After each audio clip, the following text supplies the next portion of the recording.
Hello, Algebra 1. Welcome to Lesson 7-6, covering factoring of ax squared plus bx plus c. When I see that a in front of that, I want to say, ah! When I was a little kid, there was a show called, Real Monsters. So here's what happens, right? So because there's an a now, it's going to add extra numbers into your problem. So really now, when you factor this, right, instead of just having x plus your p and x, and x plus your q, you're going to have two more numbers, a number here with the x and a number here with the x. Now, one of those numbers could be a 1, right? But because you have an a value other than 1, one of them is not going to be a 1, right? So that's where it brings in two extra numbers, which just complicates the entire process. Now again, we are going to use the x method still. So here's how we're going to do it. In the top, we're going to multiply a and c, a times c. In the bottom, we're still going to focus on b, but now we're going to look at the factors of a times c that sum to b. When you get those factors, right, you're still going to put your p and q here, right? And this is not exactly correct, but I'm doing my best here to simplify it.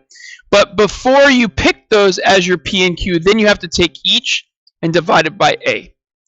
When you do this and you simplify, right? When you do this and you simplify, so if there's any common factors, that's how you're going to be able to get your two parentheses. All right, so this is the big idea. We're going to multiply the c by a to get that top number, and then once you find your two numbers that add to get b, you're going to divide them by a and simplify. Right, that's our little trick today. Now I will also show you how to do this by grouping, as well as a precursor to some factor by grouping, which you might see in Algebra 2. I don't think you see it in Algebra 1. Okay. So let's take a look. What is the factored form of 3x to the third plus 15x squared minus 18x? So this is a trinomial. But notice, now that there's an a value, now we should be looking for a GCF first. Because if you can eliminate that a value, life is good, right? We're back to lesson 7.5, and we're doing this with no problem. So what is our GCF going to be here? Well, let's look at the numbers, right? We have a 3, we have a 15, and we have an 18, right? Again, I would just start with 3. The factors of 3 are 1 and 3, and that's it. So can 3 go into 15? Yes, it can. Can 3 go into 18? Yes, it can. 3 is going to be part of your GCF. And now if we look at our x's, we have an x to the third, x to the second, and x to the first. Remember, you take the highest number of x's that they all have. And that's kind of weird because you think it's 3, but no, they all don't have 3. They all have at least 1. So we're going to take out that 1x. There is our GCF. So when we do this, we're going to pull the GCF out in front, and now we're going to divide. When you divide 3 by 3, it becomes 1. The a value has disappeared. Yes. And then take away an x from the x cubed, you get x squared. 15 divided by 3 is 5. When you take away an x from x squared, you get x. Negative 18 divided by 3 is negative 6. When you take an x away, it's gone. And now look, we have eliminated the a.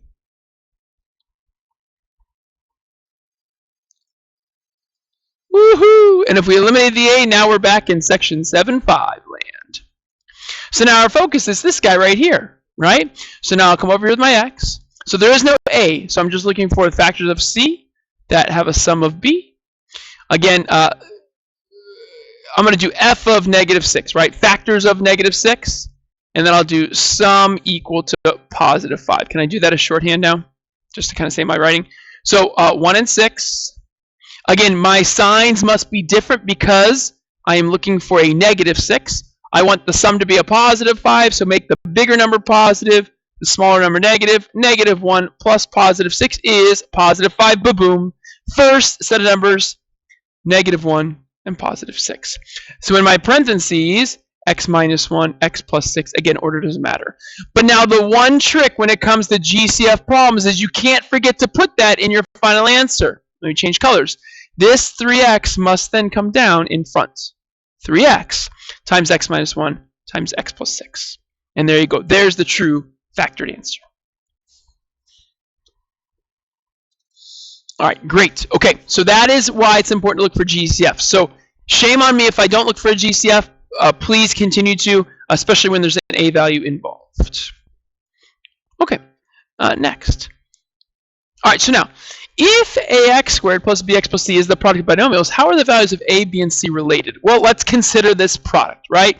3x to the fourth plus or times 2x plus 1. So I told you, right, there's going to be numbers in front of your x's now. So let's go ahead and distribute, right? So 3 times 2, so 3x times 2x is 6x squared. 3x times 1 is positive 3x. Do the 4 to the 2x and the 1. 4 times positive 2x is positive 8x. 4 times 1 is positive 4. And again, we're going to combine our middle terms to get 6x squared plus 11x plus 4. Right? So here is our trinomial that goes with these two binomials. So again, when you look at this, the factors that are in front of the x's, the 3 times 2, gives you your 6. The factors at the end of your parentheses, what I call the p and q, right? The 4 and 1, they make the 4. But now to get this 11, you're no longer just adding 4 plus 1. 4 plus 1 is not 11. What you have to do is you have to take 3 times 1 and add it to 4 times 2, right? Or 2 times 4, right?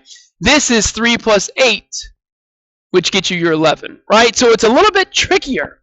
So that's why over here what we do is we take a look at the factors of a times c. Because look here, 3 and 8. If you multiply 3 times 8, you get 24. If you multiply 6 and 4, you get 24. So you can use AC as your product, right? So now we're looking for the factors of, so look over here. So I'm looking for the factors of a times c, 6 times 4. And I still want the sum to equal my b value of positive 11, right? So I'm looking for a positive 24. Okay, so 24 is 1 times 24. Signs are the same because it's a positive product. They're both going to be positive, so it'd be positive and positive. But that would be positive 1 plus positive 24. That would be positive 25. That's not it. Okay, so then we do 24 divided by 2 is 12. 2 and 12, right?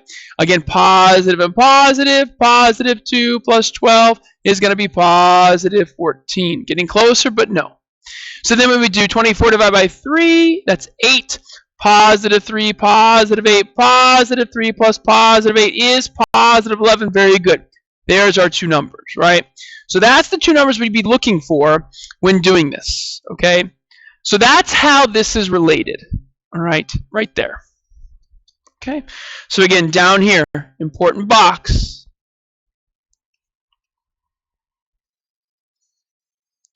Now we have factors of AC that have a sum of B, just like I just talked about up here in this. So again, your A and C are here. This is still just your B value.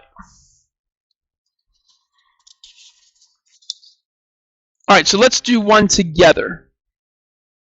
Okay, I have two examples. How about, I'm going to stop this video. I'm going to do the two examples in the next video. Okay, all right, so keep watching the next video for the real fun.